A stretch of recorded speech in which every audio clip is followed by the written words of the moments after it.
I'm Jim, And I'm Garrett. and this is Jim and Jim and Garrett at the Garrett at the movies. movies. Hello, everybody. Welcome to this episode of Jim and Garrett at the movies. We will be reviewing the latest sci-fi Brad Pitt tentpole Ad Astra. We'll also be pairing that with Contact, 1997's Contact. Almost won the best movie of that year for me, at least in my own estimation of it. And we'll be talking about the latest MCU news. But first, Ad Astra, directed by James Gray and written by James Gray and Ethan Gross. This film stars Brad Pitt and Tommy Lee Jones about an astronaut who undertakes a mission to go to Uranus to see his dear old dad. It is in part a meditation on grief, but also in part a sort of ham-handed sci-fi adventure story. I'll turn it over to Garrett real quick, but my one sentence review is this is not a movie that knows what it wants to be. But what do you think, Garrett? This fucking movie, man. Oh, Mhm. God. I mean, as is my custom, let me start with what I liked about it. It's a beautiful film. It's gorgeously shot. There's lots of really great cinematography and special effects. There are some really interesting themes. I think the acting, Brad Pitt is very good in this film. I think the third act, minus a few groaners, is really sort of solid. Has some good emotional payoff, and the core premise is one that could have worked. I like the themes of the film. I like what it's trying to explore. That having been said, uh, holy fuck, there's so much wrong with this script, I don't even know where to start. I mean, the MacGuffin makes no goddamn sense. There's a clear reason why they need to get Brad Pitt off of Earth and then to the moon and then to Mars and then to Neptune. And from a screenwriting point of view, those are the things that you know you need to do. And it seems like the writers just had no interest in coming up with even vaguely plausible reasons why they would need to do that. And so they just decided to sort of rush it along. They stitch in these action sequences, which action sequences are very well done, but Agreed. don't belong in this film in any kind of tonal sense. There's a scene, as an example, there's a scene which is in the trailer, so I don't think this counts as a spoiler, where there's a dune buggy assault on the moon. And as a standalone piece, it is an absolutely fine piece of filmmaking. But story-wise, they just give the most tissue paper thin hand wave as to why this is happening in the first place, as to why this conflict is going on, as to what these other nameless, faceless, helmeted villains want, why they're involved in this at all. It almost feels like, some producer said, well, shit, there's not enough action in this. We need to shoehorn some bogus bullshit action into this. And that's not the worst instinct in the world, because the second act is kind of overly long, and in many parts it is rather boring. So I can see why they wanted to spice it up some. But the end result is some sort of Frankenstein monster pastiche of films that just doesn't fit together. So all told, this is a film that I could have loved. This is a film that had they made some significant changes to the plotting, to the pacing, to the screenplay most centrally, it really could have worked. But unfortunately, the end product that we get just simply does not. I agree. It is so there are multiple elements that need to be removed from this film and completely reworked. The first is the voiceover.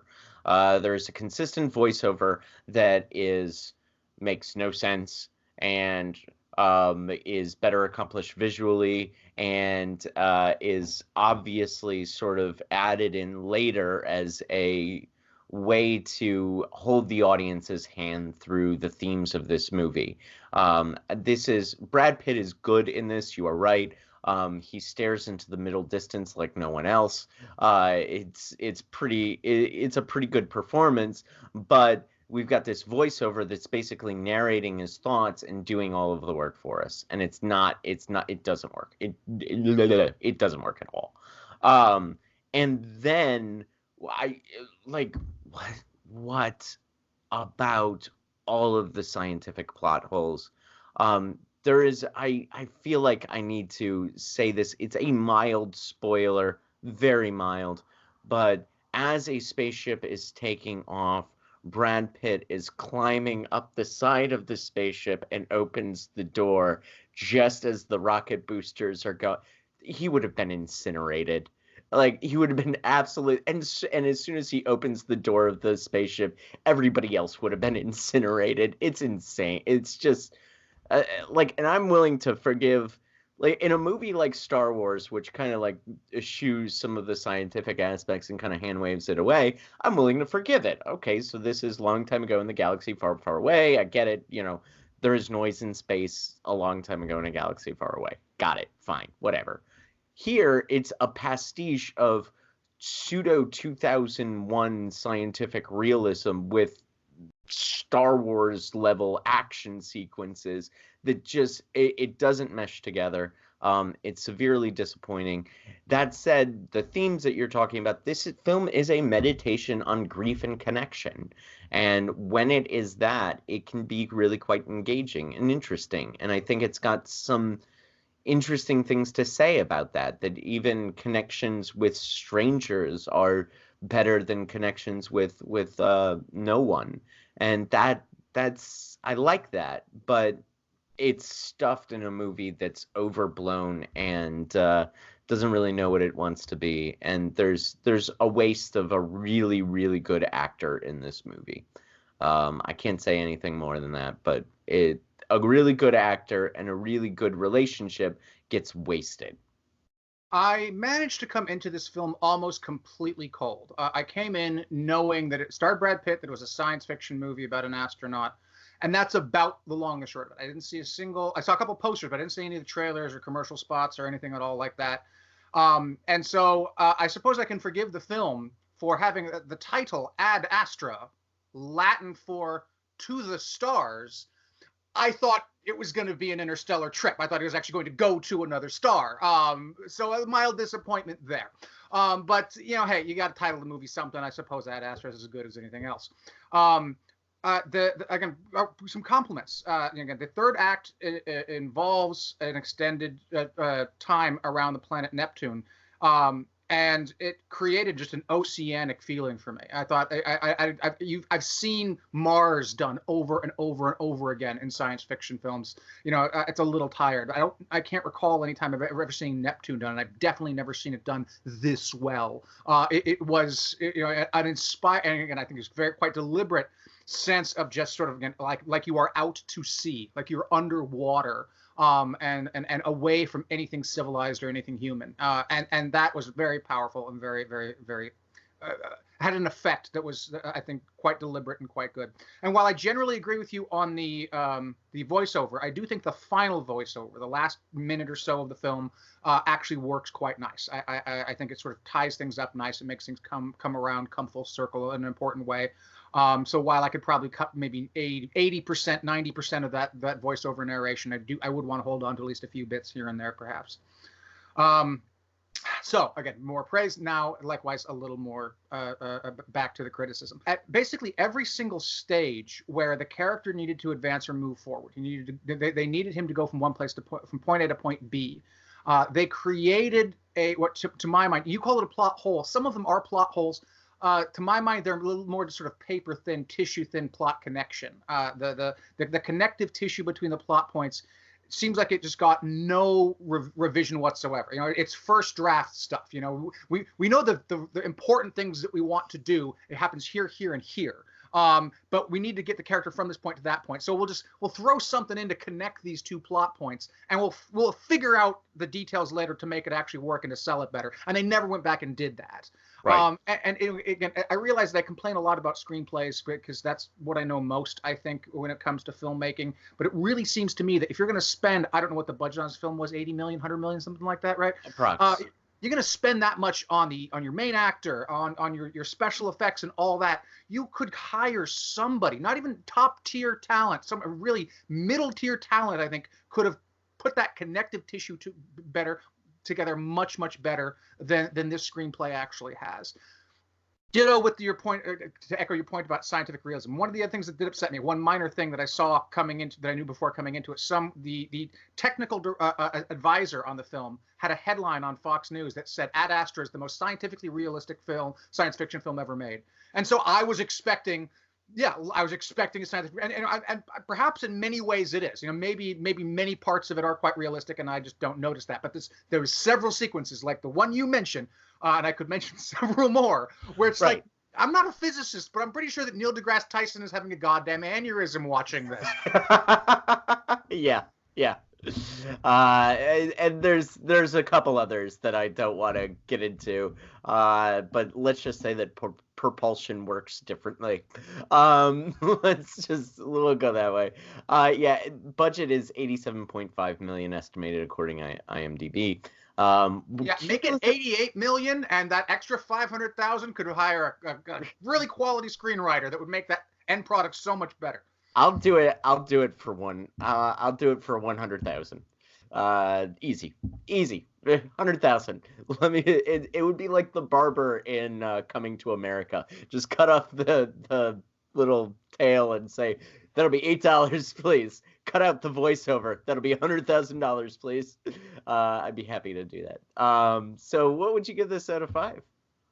It's like I say, it's really hard to say, because there were moments where the film genuinely got me and really took me, and I really felt what they were going for, and I thought they were accomplishing exactly what the effect that they wanted to accomplish.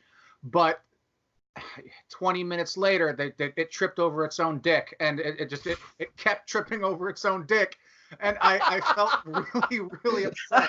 I mean, can we mention the gender politics? That's another thing. I mean, not only does this film fail the Bechdel test pretty miserably, but that's maybe not necessarily the worst thing in the world, because this is Brad Pitt's film. Almost no one has any accent, and it's a film about loneliness and isolation. So we're focusing on Brad Pitt, not on the other characters.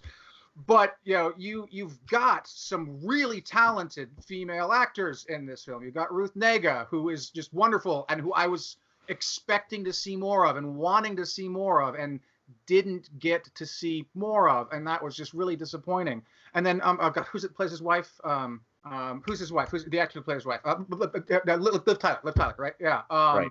Liv Tyler, her character is really important in this film. You see her mostly through flashbacks, and there are ways in which you could have had a payoff that would have done that character some justice. And what they did with that character was just really incredibly disrespectful to the character. It's a small thing. It's not the kind of thing which crowds out anything else, but it definitely sort of felt like a slap in the face. And it's like, really, that's what how they're going to resolve her character's arc.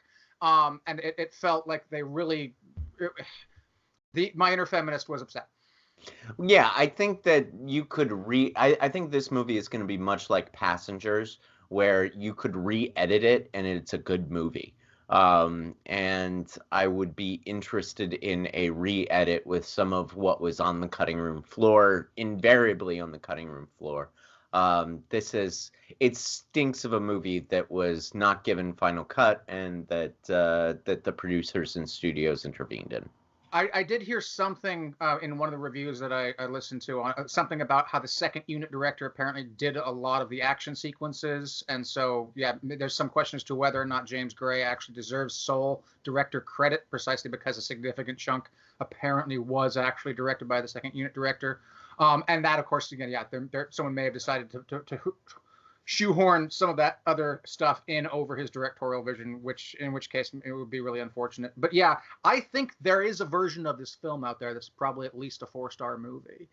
The version that we saw, to me, is 2 out of 5.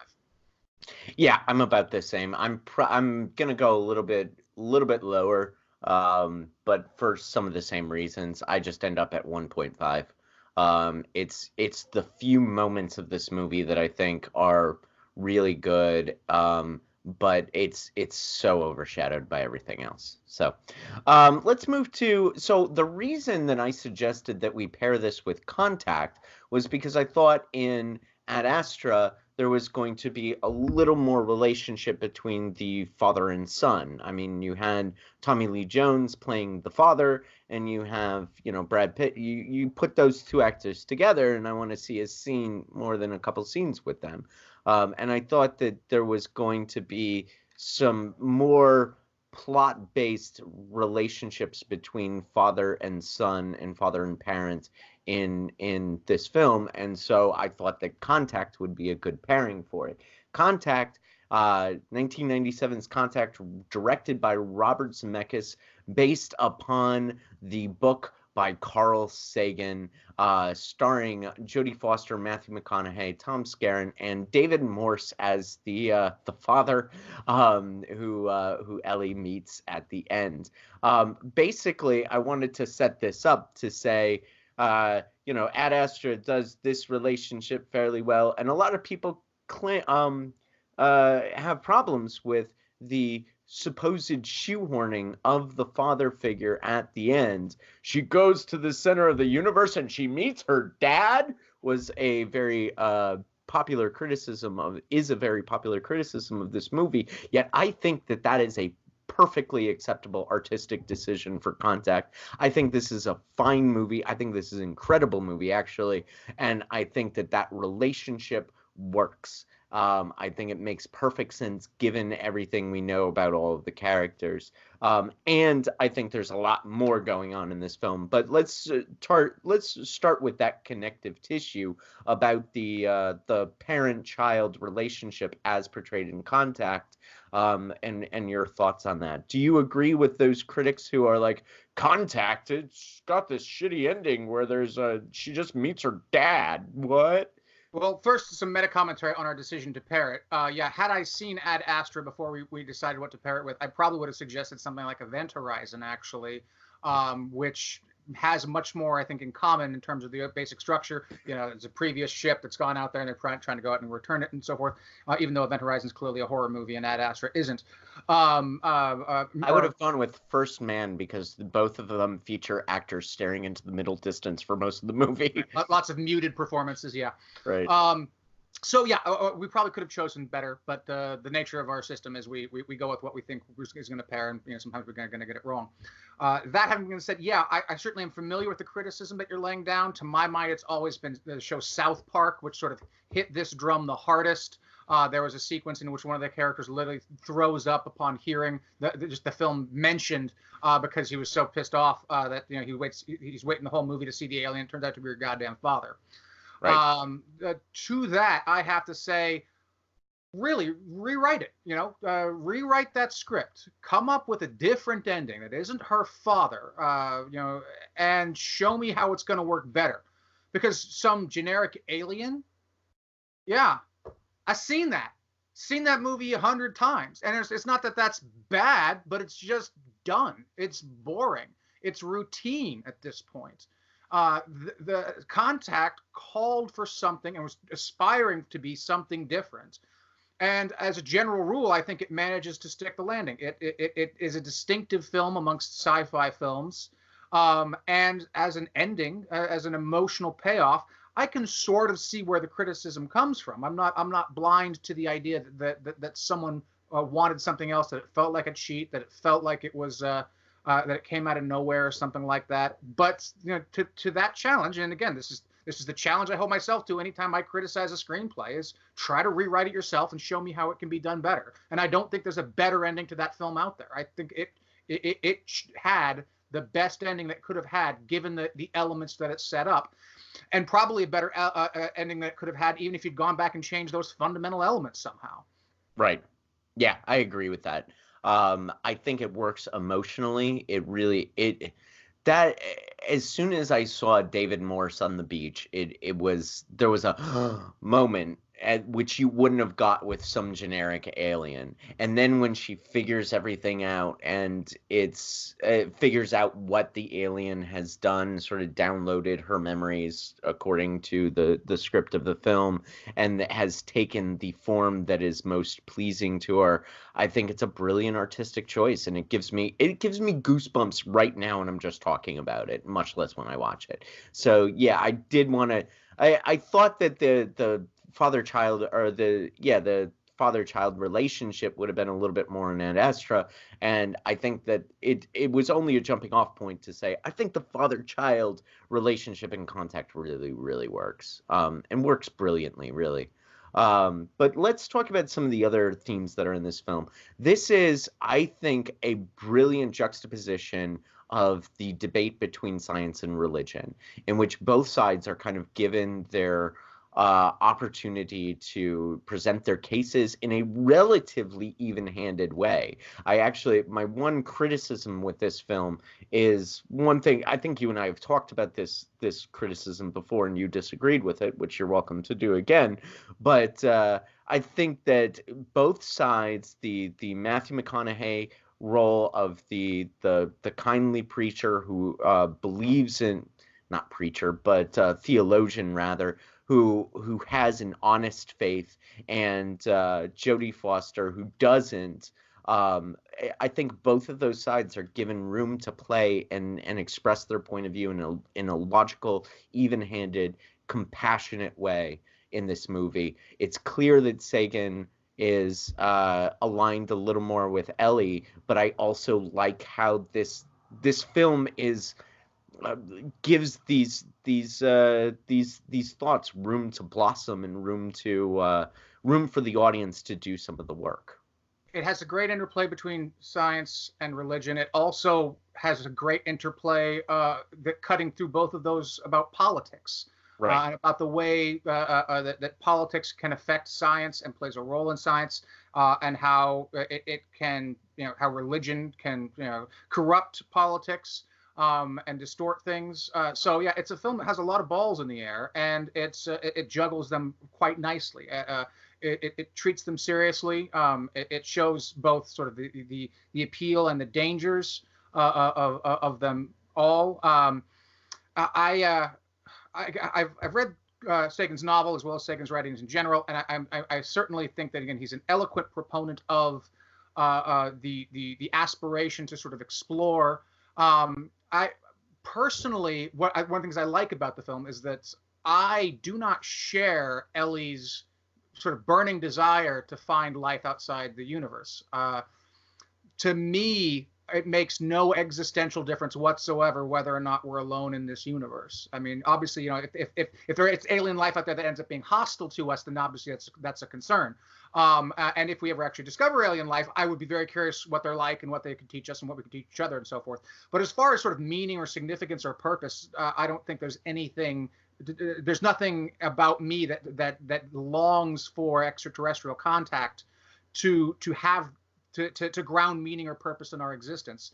And that's part of where that religion science sort of interplay came in. Part of, I think, what Sagan was trying to do was to show how the quest to reach beyond ourselves and our own home world and to touch the heavens is something that can be just as profound and meaning giving as the belief in God can do.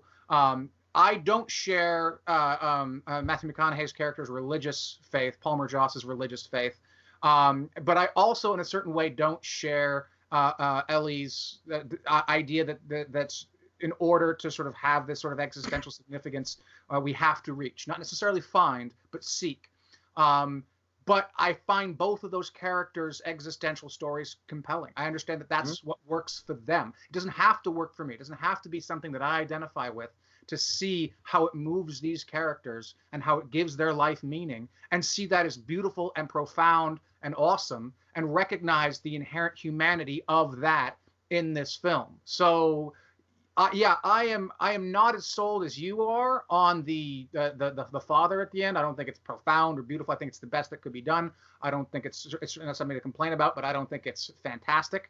But as the film overall, I share your general praise of the film about it being incredibly well done and really interesting and compelling. A film I can watch multiple times without getting bored. So yeah, there's a lot that can be said about it. And so before handing it back to you, let me maybe sort of tee you up for something. Can we say Jodie Foster? God damn. God damn, she is fantastic in this movie, especially in the testimony scene, in which the faith question gets reversed on her. One of the panel members says, "Do you expect us to? Are you really going to sit there and tell us that we should take this all on faith?" And then she says, yes, I had an experience. I can't prove it. I can't even explain it, but I know that it's real. And that moment is absolutely brilliantly acted, and it's brilliantly written, and it flips that theme on its head. And you've got that really profound look that she has with Matthew McConaughey's character, and she is brilliant in this movie. So is McConaughey, and so is James Woods. Let's talk about James Woods. He's absolutely fantastic in this movie. I mean, I buy him as the you would respond with the exact same incredulity and skepticism. Why don't you withdraw this? Blah, blah. It's fantastic. He's so brilliant in this role. I love James Woods in this movie, and I love Matthew McConaughey in this movie. The only scene that I would cut out, and this is the scene that I think you and I disagree with, I would cut out the scene between Angela Bassett and James Woods in which it is proven that Ellie is right. It is proven scientifically that James Woods was acting in bad faith, that James Woods' character, Kitts, was acting in bad faith in that questioning. Because I want him to be just as committed to his ideas as Ellie is to hers, and I don't want him to be false. And the fact that he turns out to be false and lying may, to some degree, fit with the character, but it doesn't fit with the overall balance of the movie and the overall balance of the thematic weight that this movie is doing. So I would cut that scene out, and I think you've got a 5-star film in this, in my view. So we'll return to that dispute in a moment, but since you mentioned some of the other supporting casts, let's sort of give the broad praise. Yeah, James Woods, indeed, fantastic in the film. Jake Busey, arguably typecasting, but goddamn, is it his type, right? Jenna Malone, who plays the young Ellie in the beginning, really good. I mean, I didn't know her at that time, but damn, if she didn't live that part for while she was there. William Fichtner was really, really good. Tom Skerritt, the supporting cast here. And Angela Bassett's fantastic in everything, right? I mean, that goes without saying. So the supporting cast across the board is really, really good in this film. To the point of contention, so my case, and I think I've told you this before, is that the film needs to show that Ellie is right. Because if it doesn't, if it leaves lingering in the mind of the audience that maybe this whole thing was indeed just a delusion, that James Woods' character's criticism is right, and that it was all just a mental trip, then it completely undercuts, to my mind, the broader point of the narrative about how the quest for something greater than us actually is what lifts our hearts to the heavens. And that seeking and searching out there is what matters. Because if we can all just, be perfectly content with our delusions, if we can just convince ourselves that there's a God in the above, or aliens above, or whatever else it might be, then we don't have to actually reach it all. We can do that entirely just by sitting on our hands and fantasizing. If James Woods' character is right, if all it was a delusion, then I don't see it. Seemed to me to completely undercut the moral of the story. You're right; it does throw off the balance, the even-handedness. But I don't think. I think it restores that a scene later in which the reporter asks Palmer Joss, Matthew McConaughey, what do you think? And he has that wonderful response about, we're bound by a different code, but our goal is the same, the quest for truth. I, for one, believe her. And it's just so good. I think that it brings it back precisely to that balance that you're talking about. But also a point of ordering. James Woods' character doesn't learn that there's 18 hours of footage until after he's interviewed her. So he can be believing what he's saying when he's cross-examining her, and only later realize that he was wrong. And presumably, it doesn't show this, but presumably he doesn't actually disclose this to the world and recognize that she was right. I don't read that scene the same way. I think that he knows going into that she's wrong. I didn't read it that way. I read it as James Woods' character being duplicitous. after we get that realization later. But yeah, I don't think. Also, we forgot to mention John Hurt and how awesome he is. But bygones. I think that I don't see how that scene does the things that you're saying it does. So I don't see how that scene denies the search for truth thing, because I I think that we as an audience are predisposed to believe her because we've seen the events that she has seen. And since we as the audience are presupposed to believe her because we've experienced those events and we've went on the emotional journey with her, and the fucking testimony is so well written, because I had an experience, I can't prove it, I can't blah blah blah. Like, that monologue is so well written and so well acted that we believe her. We don't need, so the only thing that scene does is reinforce our belief in her. But, and doesn't that undercut the entire idea that we take things on faith? In some, it makes perfect sense that that scene should be cut out. And I don't see how that scene does the things that you're saying it does. But that's sort of my point, is it reinforces the idea that things have to be taken on faith, and that Right. too breaks the symmetry. The film doesn't want to side with faith over science or experience or empiricism, or call it what you will. The film, if the film is put in a position where it has to pick sides, as you mentioned, it's picking sides with Ellie. Now, right. I can sort of see your point that maybe it's redundant, that maybe maybe it's overkill, because we already believe Ellie. We recognize that James Woods' character is the bad guy in this context. And so maybe the subtlety might have been more effective rather than the definitiveness. But I think I can get behind that argument a little bit, just because I'm a fan of subtlety, as a well-executed tool in film. But it's a movie that doesn't hold your hand throughout the entire movie until that scene.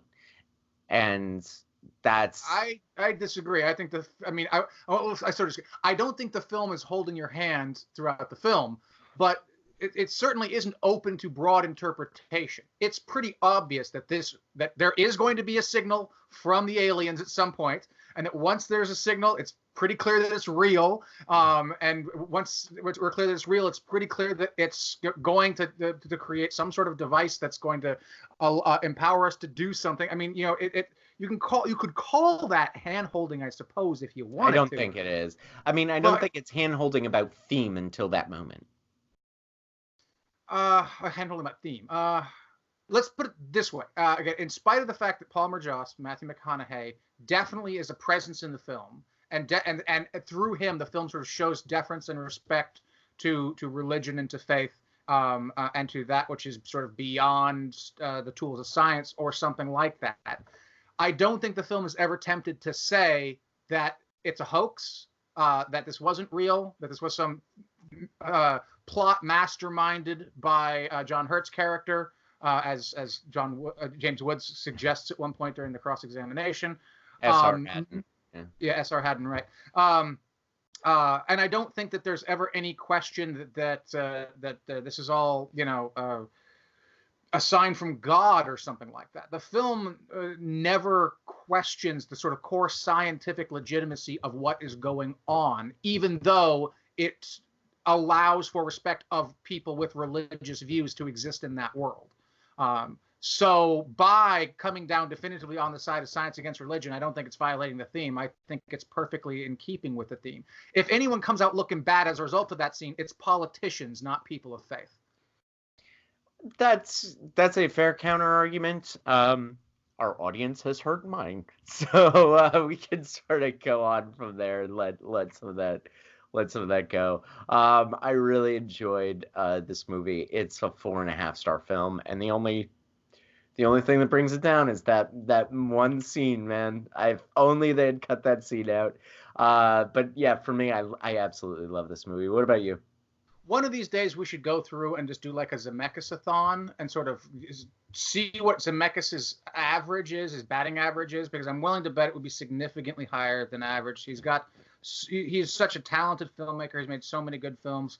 A few not so good ones here and there, no doubt. But this is certainly him, maybe not at the tippy top of his game, but definitely toward the top of his game. One of his better, if not best films for me, 4 out of 5.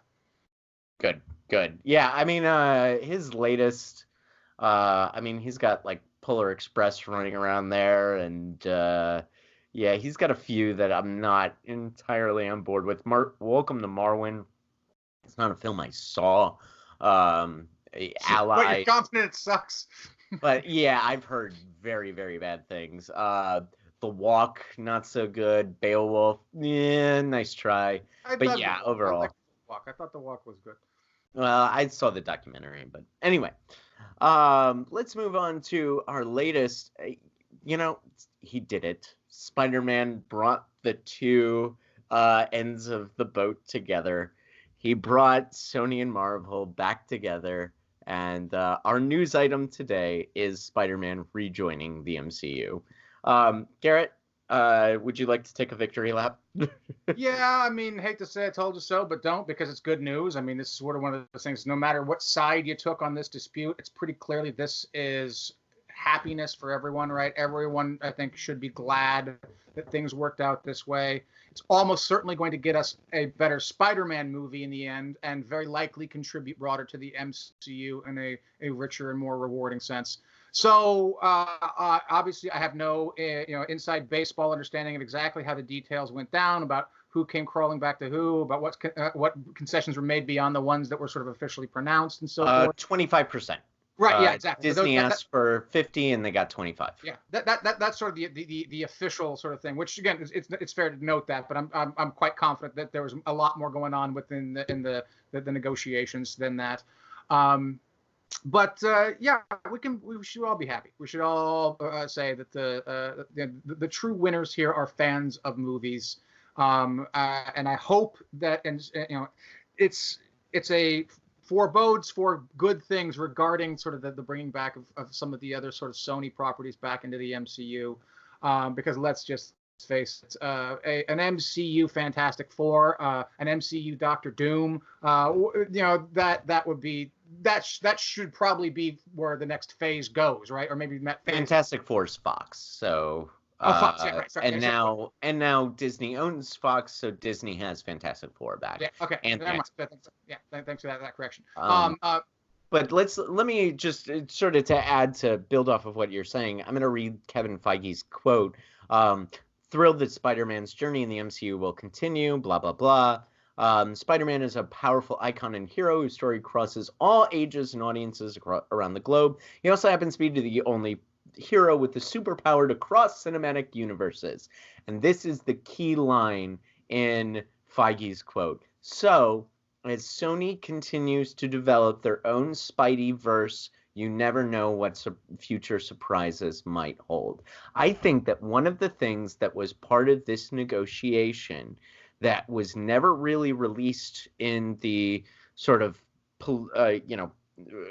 almost political nature of the discussions around this film was the fact that Sony wanted Spidey back so that they could pair him with Venom in Venom 2. Sony probably didn't expect that Venom was going to do as well as it did, even though it was not a very good movie. It was a box office success. And so I think that part of the reason that all of this went down in the first place wasn't just money, but it was because they wanted Spidey back to pair him with Venom. And Feige's quote makes it sound that Marvel Studios has kind of given their blessing for Spidey to be able to cross from the MCU to the Venomverse. And those are, like, the MCU, the tone of the MCU is vastly different from the tone of Venom. And so it made sense that originally Marvel Studios would resist the idea of Tom Holland being in both universes. But I think that what the quote seems to entail, and with Feige, you always have to read between the lines. He's a very enigmatic producer. I think that they let Spidey into the Venomverse, and that was the real tipping point. Time will certainly tell if your prediction is correct. It certainly wouldn't surprise me. I mean, I was surprised that they did a standalone Venom film in the first place because that's a different direction in which to take the sort of origin story for that character. Again, I did not see Venom. It does not seem like it's the sort of film I would be happy with based on what I've heard. But I am a big fan of the character, so I hope that they bring Spider-Man back into it, and that injects some more of what I would prefer to see in that kind of dynamic. It certainly could create there's certainly a lot of story potential. There's a couple of decades worth of stories to draw on for a Spidey v Venom team up. So if your prediction turns out to be true, that seems to me like it's at least the potential for another win, and something that could be even better going forward as we follow the much beloved friendly neighborhood Spider-Man. All right, yeah. So we will find out as things between these studios continue to evolve, and we'll be covering it and commenting here. Let's talk about next week. Well, there's a little movie coming out, not getting much controversy at all, called The Joker. And we will be seeing it, and we will pair it with whatever seems most logical. King of Comedy or Taxi Driver. It seems that this film might be like a low-key sequel to King of Comedy, which would be awesome, but also might be more along the lines of Taxi Driver. So Scorsese will make an appearance on next week's episode of Jim and Garrett at the Movies. We will figure out which one after we see The Joker. We don't necessarily want another Contact Ad Astra moment in this. So until then, I'm Jim. And I'm Garrett. And this has been Jim and Garrett at the Movies.